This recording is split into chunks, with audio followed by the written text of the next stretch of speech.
দেখে কি লোভনীয় লাগছে না? সত্যি বন্ধুরা, খেতে কিন্তু খুব দারুণ হয়। এখন বাড়িতে খুব ইজি ভাবে পনির পিৎজা বানিয়ে নিতে পারেন। আর বেস থেকে শুরু করে পনির পিৎজাটা আজকে কেমন করে বানিয়েছি সেটা সম্পূর্ণ আপনাদের সাথে শেয়ার করব। তো এই পনির পিৎজাটা বানানোর জন্য আমি 2 বাটির মতন ময়দা নিয়েছি। 1 চামচ আমি চিনি দিয়ে দিলাম, আর ছোট চামচে 1 চামচ আমি নুন দিয়েছি, 1 চামচ আমি বেকিং সোডা দিয়েছি, আর খাওয়ার সোডা দিয়েছি। তো এখন সবকটা মিশ্রণ একসাথে মিশিয়ে নেব।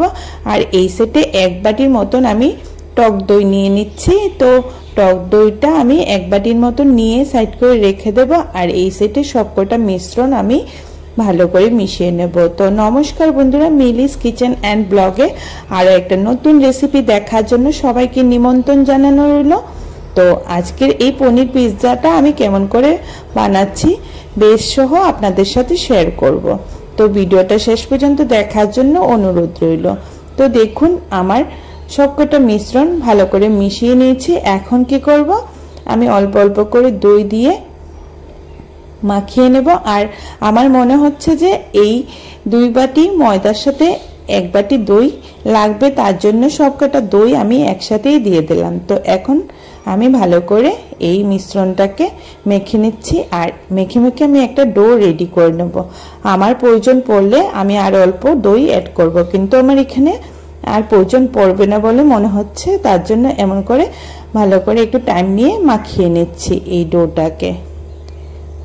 আর বন্ধুরা, তোমরা যারা যারা এখনো আমার চ্যানেলে এই ভিডিওটি দেখছো কিন্তু আমার চ্যানেলটাকে সাবস্ক্রাইব করনি, প্লিজ আমার চ্যানেলটাকে সাবস্ক্রাইব করে বেল বাটন দাবিয়ে নেবে। তো সবার প্রথম ভিডিওর নোটিফিকেশন পেয়ে যাবে।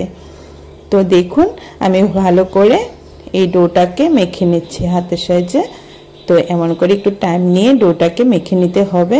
আর বন্ধুরা, আমার রেসিপিটি দেখে যদি আপনাদের ভালো লেগে থাকে তাহলে আপনাদের পরিবারের সবার সাথে, আপনাদের ফ্রেন্ডসদের সাথে আমার ভিডিওটি শেয়ার করে নেবেন। তাহলে সবাই শিখে যেতে পারবে এমন একটা টেস্টি পনির পিৎজা রেসিপি। তো আমার এই ডোটা মাখানো কমপ্লিট হয়ে গেছে। আর আপনারা দেখেই বুঝতে পারছেন আমি একবারে খুব নরম করে সফট একটা ডো রেডি করেছি। আর এই পিৎজাটা বানানোর জন্য আমি টমেটো, ক্যাপসিকাম আর পনিরটিকে আরও একটা টুকরা করে কেটে নিয়েছি।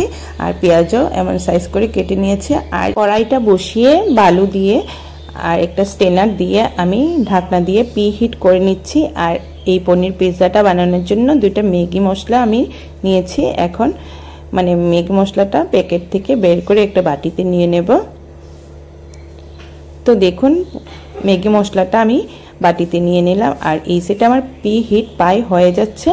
আর এখন কি করব, আগে থেকে যে ডোটা আমি রেডি করে রেখেছি, তো দেখুন ঢাকনাটা তুলে আমার ডোটা দেখুন ফুলে গেছে। এখন কি করব, হালকা একটু রিফাইন্ড অয়েল নিয়ে আমি ডোটার উপরে গায়ে মাখিয়ে নিচ্ছি।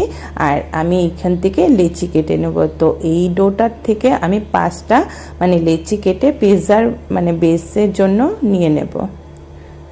তো দেখুন, এমন বড় বড় করে পিৎজার বেসটা বানানোর জন্য ডোটা নিয়ে নিলাম। তো থালাটার উপরে অল্প করে ময়দা আমি ছড়িয়ে দিয়ে এমন করে হাত দিয়ে মিশিয়ে নিয়েছি। আর এখন কি করব, একটা ডো নিয়ে এমন করে হাত দিয়ে পিৎজার বেসটা রেডি করে নেব। তো দেখুন, এটা আর বেলনির সাহায্যে করতে হবে না, হাত দিয়ে এমন করে পিৎজার বেসটা বসিয়ে নেবেন। তো আমি এমন করে হাত দিয়ে পিৎজার বেসটা বসিয়ে নিয়েছি। আর এই পিৎজার বেসটা যেন ফুলে না যায় তার জন্য কি করব, একটা কাঁটা চামচ নিয়ে আমি গাঁথা গাঁথা করে দেব, তাতে পিৎজার বেসটা ফুলে যাবে না। তো দেখুন, আমি গোল একটা আকার দিয়ে দিলাম।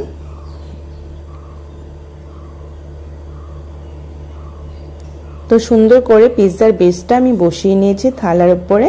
আর এই যে কাঁটা চামচ দিয়ে এমন করে দাগ দাগ দিয়ে নিচ্ছি, তাতে পিৎজাটা ফুলে যাবে না।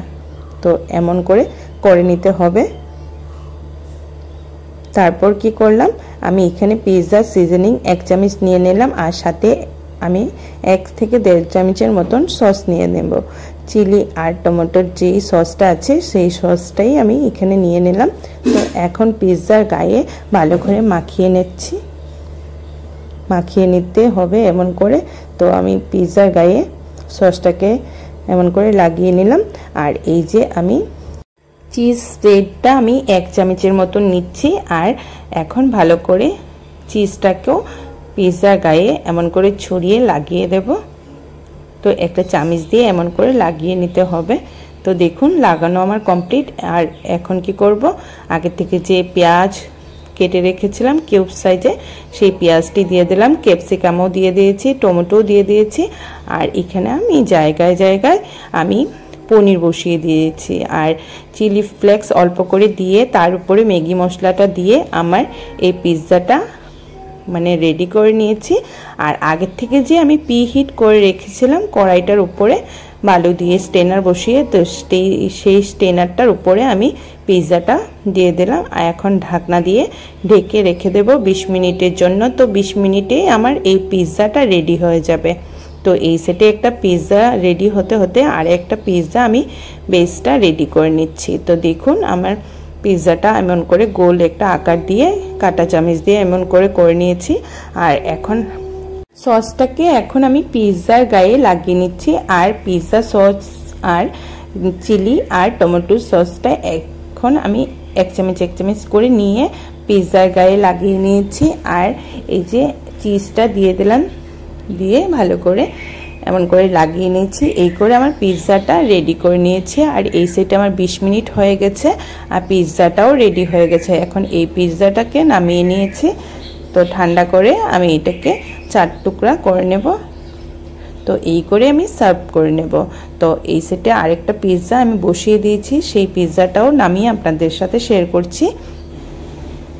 তো দেখুন কি সুন্দর, এখন বাড়িতেই আপনারা বানিয়ে খেতে পারেন পিৎজা। আর দাম দিয়ে অর্ডার করে বাজার থেকে কিনে এনে খেতে হবে না, অল্প একটু কষ্ট করলেই বাড়িতে বানিয়ে খেয়ে নিতে পারবেন এমন একটা পিৎজা, টেস্টি পনির পিৎজা। তো দেখে কি লোভনীয় লাগছে না? সত্যি বন্ধুরা খেতেও কিন্তু খুব দারুণ হয়েছে। আপনারা একবার বাড়িতে অবশ্যই ট্রাই করতে পারেন, আশা করি সবার ভালো লাগবে। আর বাচ্চাদের তো খুবই ভালোবাসবে, কেননা বাচ্চারা তো এমনিতেও পিৎজা খেতে ভালোবাসে। তো দেখুন একটা পিৎজা স্লাইস উঠিয়ে আপনাদেরকে দেখাচ্ছি যে দেখুন কি সুন্দর হয়েছে। তো এখন ঝটপট আপনারাও বাড়িতে বানিয়ে নেন আমার মতন এমন একটা পিৎজা। তো আরও একটা পিৎজা রেডি হয়ে গেছে, তো নামিয়ে আপনাদের সাথে শেয়ার করলাম। কি সুন্দর, সত্যি বন্ধুরা খুবই টেস্টি হয়েছে। আর খেতে খুব মানে কি বলবো, সবাই বলছে যে দোকান থেকে অর্ডার করে খেয়েছি নাকি, তো এমন করে সবাই বলতেছিল। আর বন্ধুরা তাহলে আজকে আমি এখানে বিদায় নেব। কালকে আরেকটা নতুন রেসিপি নিয়ে আপনাদের সাথে দেখা হচ্ছে। ততক্ষণ পর্যন্ত আপনারা ভালো থাকবেন, সুস্থ থাকবেন। আমার চ্যানেলে প্রতিটা ভিডিও দেখে নেবেন। আর আমার ভিডিওটি দেখে যদি ভালো লেগে থাকে তাহলে আমার চ্যানেলটিকে সাবস্ক্রাইব করে লাইক কমেন্ট শেয়ার করতে ভুলবেন না। ভিডিওটা শেষ পর্যন্ত দেখার জন্য অসংখ্য ধন্যবাদ। তাহলে বন্ধুরা আজকে আমি এখানে বিদায় নিলাম। Tata, bye bye. আবার দেখা হচ্ছে নতুন আরেকটা রেসিপি নিয়ে আপনাদের সাথে।